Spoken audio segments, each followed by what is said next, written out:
নমস্কাৰ মোৰ অন্য এটি ভিডিঅ'লৈ আপোনালোক সকলোকে স্বাগতম জনাইছোঁ। ভিডিঅ'টো চোৱাৰ আগতে সকলোৱে লাইক কমেণ্ট শ্বেয়াৰ কৰি দিবলৈ নাপাহৰিব। বলক ভিডিঅ'টো আৰম্ভ কৰোঁ।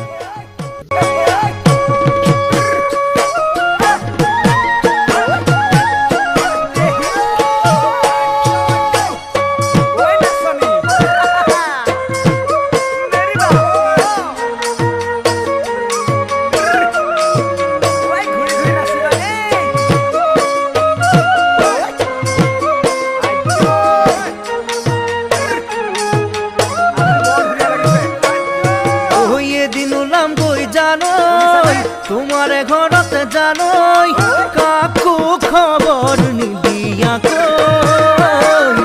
তেতিয়া হে বুঝি কিমান মরম মুলৈ কি রাখিছা জানই আসুতিয়া এদিন ওলাম বই জানই তোমারে ঘরতে জানই কাকু খবর নিদিয়া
পাছতে জানো